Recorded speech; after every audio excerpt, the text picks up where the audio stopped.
अस्सलाम वालेकुम वरहमतुल्लाहि वबरकातुहू।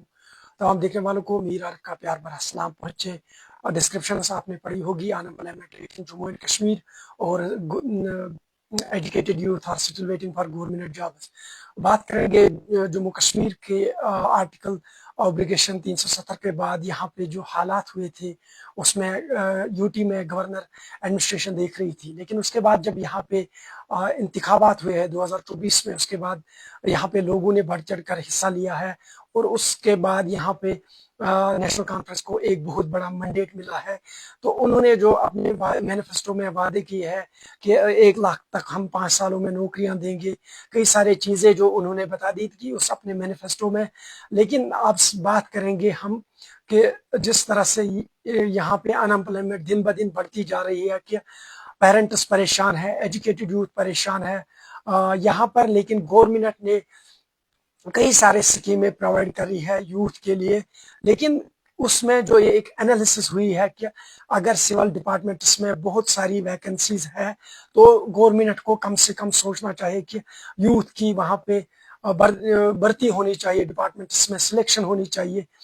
अब यहाँ पे आज मैं बात करूंगा जो पहलगाम कॉन्स्टिट्यूंसी का दौरा 5 से 8 लेजिस्लेटर्स ने किया, एमएलए सिटिंग एमएलए ने, उनके साथ साथ जायद अहमद डार साहब थे जो मिनिस्टर हार्टिकल्चर के थे और कई सारे डिपार्टमेंट्स के वो मिनिस्टर है। जायद साहब से हमने भी गुफ्तगू की है, लेकिन जायद साहब जब लोगों से वहाँ पे बात कर रहे थे तो उन्होंने उनको कहा था कि मिशन युवा के तहत स्कीमें हैं हम लोगों को दे रहे हैं। लेकिन सवाल मैं करना चाहता हूँ यहाँ की सरकार से और यहाँ के जिम्मेदारान से, जितने भी नौजवान पढ़े लिखे हैं तो हर एक को टूरिज्म की तरह इनवाइट करना या धकेल देना वो भी कहीं ना कहीं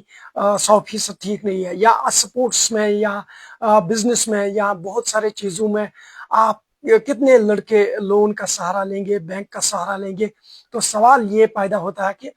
हमेशा ये चीजें जो कश्मीर में अब बढ़ती जा रही है, जो जम्मू कश्मीर है वो आगे चल गई हर एक स्टेट से, हर एक यूनियन टेरिटरी से, अनएम्प्लॉयमेंट रेट की वजह से। अब बात यहाँ पे ये करेंगे कि जो मैं इसमें एक पहले एक पॉइंट इंक्लूड करूंगा, जो जायद साहब थे ऑनरेबल मिनिस्टर ऑफ एग्रीकल्चर, या उनके साथ एमएलए पहलगाम अल्ताफ अहमद कुल्लू थे, और रियाज खान साहब थे एमएलए शांगस, उनके साथ मुकरनाग के एमएलए थे, और उनके साथ राजपुरा पुलवामा के एमएलए गुलाम मोहिद्दीन साहब थे। लेकिन लोग मुझे काटसू में बहुत कम नजर आए, बहुत से बहुत कम लोग नजर आए। क्या लोगों ने जो पॉलिटिकल बिलीफ है वो छोड़ा है, या लोगों में वो उम्मीद कहीं ना कहीं हट गई है जिस तरह लोग इस सियासत का हिस्सा बनते थे, या कहीं ना कहीं एक एमएलए छोड़िए एक सरपंच के सामने किस तरह लोग अपने मसले मसाइल लेके आते थे। वहां पे डीडीसी कंसर्न दुश्मनीपुरा निसार अहमद मीर भी थे, लेकिन मुझे लगा 20 30 40 से ज्यादा वहां पे लोग नहीं थे। उससे में मुझे एक कि बहुत बड़ा अपसेट हुआ मैं कि यहाँ पे लोग क्यों नहीं आए। वहां पे एक हॉनरेबल मिनिस्टर होना, हॉनरेबल एमएलए पहलगाम होना, हॉनरेबल एमएलए शांगस होना, honourable MLA Pulwama Rajpura, honourable MLA कुकरना, कई सारे आईएएस केएस ऑफिसर्स वहां पे मौजूद थे, और उसके बावजूद भी लोग अपने मसले मसाइल नहीं लेके आए। ये एक सवाल खड़ा होता है। दूसरा सवाल ये है कि क्या पहलगाम कॉन्स्टिट्यूंसी के लोग एमएलए कंसर्न अल्ताफ अहमद कुल्लू से मुतासिर है तो लोग अपनी बात करने वहां पे नहीं आए, लोग अपनी बात सुनने वहां पे नहीं आए। तो उसके बाद जो वहां पे इनाग्रेशन हुई है फिशरीज की, मॉडर्नाइजेशन की, फिशरीज की सेक्टर की, बहुत बड़े सेक्टर की 8 करोड़ तक करीबन ये प्रोजेक्ट है। लेकिन सवाल यहाँ पे ये खड़ा है कि उससे फिशरीज को यहाँ पे ग्रोइंग हो जाएगा, बूस्ट हो जाएगा फिशरीज के साथ जितने भी लोग करते हैं। तो उससे जो जितने भी टूरिस्ट यहाँ पे आएंगे जो दिलचस्पी रखते होंगे इस चीज से, वो इन साइट्स का विजिट करेंगे, या फिशरीज में जो जाती है होटलों में सप्लाई जाती है, बाकी चीजों में जाती है, या कई सारे चीजों में। शाहिद नजीर साहब जर्नलिस्ट सवाल कर रहे हैं मिशन युवा स्कीम, वो भी मैं बात करूंगा जो वहां पे बता दी गई है मिशन युवा स्कीम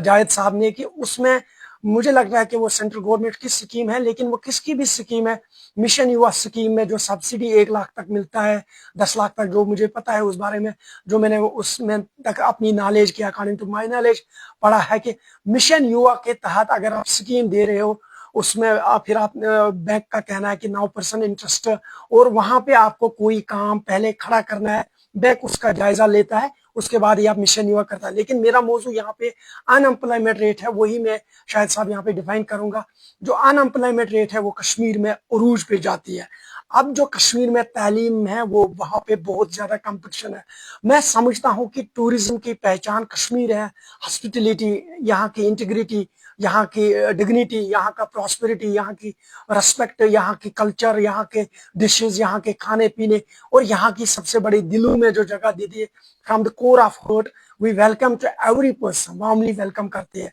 और टूरिज्म में हमने कई सारी पहचान पहचाई, जिस तरह से हमारे यहाँ के यूथ नौजवान होटलों में काम करते हैं और बहुत ही अच्छा गेस्चर दिखाते हैं। लेकिन सवाल ये कहीं ना कहीं मैं गवर्नमेंट से करना चाहता हूँ कि मैं चीफ मिनिस्टर उमर अब्दुल्ला साहब से, और जितने भी नाजरीन देखेंगे वो भी अपनी राय जरूर देंगे,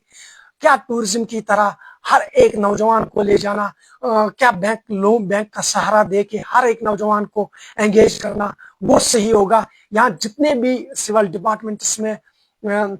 जॉब्स है, वैकेंसीज है, उनको प्रोवाइड करने की कहीं ना कहीं यहाँ पे बहुत सारे इश्यूज है। अगर यूनियन टेरिटरी की बात आती है, यहाँ पे हमारे हुक्मरान कहते हैं, यहाँ पे चीफ मिनिस्टर साहब कहते हैं कि यहाँ पे यूनियन टेरिटरी है, हम काम नहीं कर पाते। मैं दिल्ली में जाता हूँ विंटर सीजन में, या मैं वहाँ के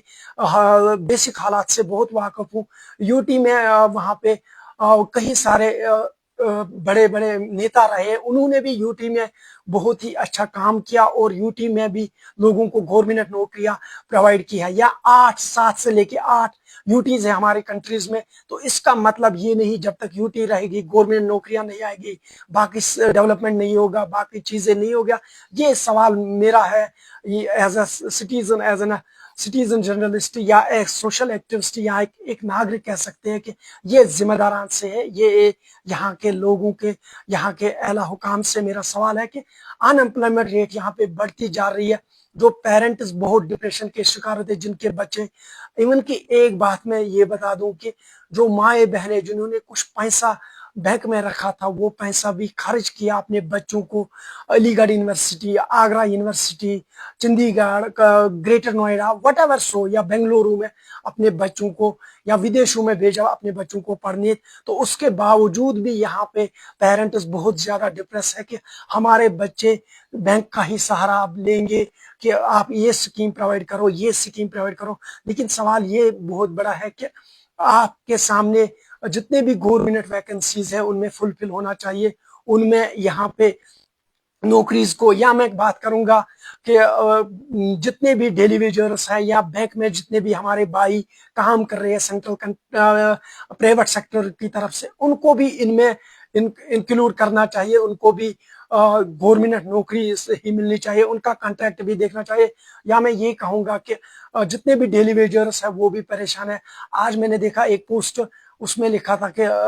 मेरा हस्बैंड 3,000 रुपया सैलरी लेता है पिछले 11 सालों से, और हम 4 फैमिली मेंबर्स है। ये एक बहन ने किसी एक ब्लॉगर को पोस्ट किया, वो मैंने देखा किसमें कितनी इसमें सच्चाई और कितनी, लेकिन ये मैंने देखा जो आसपास भी डेली वेजर्स है उनको 8,000 रुपया तनख्वाह है, जिसपे उनका घर क्या, जिनपे उनका पर्सनल खर्चा नहीं चलेगा। अब रही बात की जो सपोर्ट्स की बात हो रही, तो मैं अगर बात करूंगा पहलगाम कॉन्स्टिट्यूंसी, जो कॉन्स्टिट्यूंसी की नजरिए जिसपे साउथ कश्मीर, सेंट्रल कश्मीर या इंडिया की तरफ से रहती है कि पहलगाम कॉन्स्टिट्यूंसी एक ऐसी कॉन्स्टिट्यूंसी है जो वर्ल्ड मैप में भी है टूरिज्म की। यहाँ पे भी ऐसा कोई सपोर्ट स्टेडियम देखने को नहीं मिला जिससे हमारे नौजवान एंगेज रहते हैं खेलों की ओर, जिससे उनकी सेहत पे या तालीम के साथ साथ वो अपनी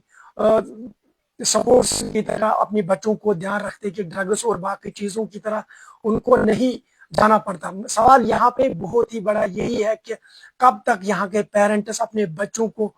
यही कहेंगे कि आप अब बैंक की तरह रुख करो, अब आप वो स्कीम ले लो, अब आप ये स्कीम ले लो। ये तो जेन्युइन है कि गवर्नमेंट जितने भी स्कीम प्रोवाइड कर रही है लोगों के लिए कर रही है, लेकिन कहीं ना कहीं गवर्नमेंट जॉब मिसिंग है, कहीं ना कहीं पेरेंट्स डिप्रेशन के शिकार है, कहीं ना कहीं नौजवान पेरेंट्स के शिकार है। जो मेरे साथ पढ़ रहे थे अब वो एवरेज की तरफ और जा रहे हैं, जो हमारे साथ पढ़ रहे थे जिन्होंने अच्छी तालीम की उन्होंने भी ये सहारा छोड़ दिया। लेकिन कम से कम बाकी यूनिवर्सिटियों में, कहीं सारे चीजों में, या बाकी और ये चीजें देखने को मिली है कि हमारे कश्मीर में कई सारे چیزیں جو بہت بڑے ایشوز ہوتے ہیں کہ وہ اس ان امپلائمنٹ ریٹ سے ہوتے ہیں. یہاں پہ ہر کوئی پھر نوجوان چاہتا کہ مجھے خرچہ بہت زیادہ ہے اور میں کماتا کہوں, وہ کوئی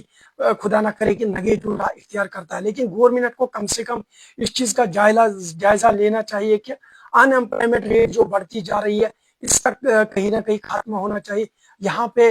گورنمنٹ کی طرف سے سول ڈپارٹمنٹ اس میں بھرتی ہونی چاہیے کہ یہاں پہ جتنے بھی بے روزگار نوجوان ہیں کم سے کم ان کا روزگار بنے.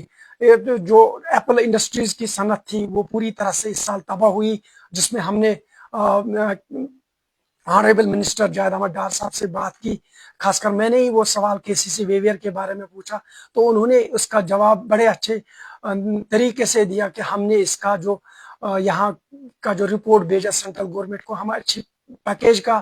یہاں پہ انتظار کرتے ہیں کہ وہاں سے ایک پیکیج اچھی ملے تو ہم اس کے بعد یہاں پہ ویویئر کا سوچے گا. لیکن فی الحال ابھی اس میں بھی کوئی پازیٹو آگے رسپانس کیا آئے گا, KCC ویویئر ہو جائے گا. لیکن سب سے بڑا سوال میں پھر سے بھی کہوں گا یہی کہ بے روزگاری ان امپلائمنٹ اپنے پیک پہ پہنچ چکی ہے اور یہاں پہ پیرنٹس بھی ڈپریشن کے شکار, یہاں پہ نوجوان کی بھی ڈپریشن کے شکار, اور ہر آئے دن یہ سننے کو پڑتا ہے کہ یہاں پہ کسی کا ہارٹ اٹیک ہو گیا, سڈن ہارٹ ڈیتھ ہو گئی ہے کہ because of the unemployment, because of سب سے پہلے. اور ایک کشمیری میں کہاوت ایک ہے کہ مردہ شپیاں پتھر بیت ودن رزق شپیان وردنی ودن, یہ کشمیری کلچر ہے یہاں پہ, یہ کشمیری میں لوگ کہتے ہیں کیونکہ یہاں پہ ان امپلائمنٹ جتنا زیادہ ہو جائے گا اتنا یہاں کے پیرنٹس پریشان ہیں, یہاں کے نوجوان پریشان ہیں. گورنمنٹ کو اس کا ایک بہت اچھا الٹرنیٹو نکالنا چاہیے اور یہاں کے نوجوانوں کے ساتھ ہمدردی کرنی چاہیے. جس طرح سے ہم نے ان کے ساتھ 2024 میں ہمدردی کیا, جس طرح سے ہم نے پوری کنٹری میں ریکارڈ بریک پولنگ کی ہے. دیجیے اپنے میزبان میر عارف کو اجازت. اللہ حافظ.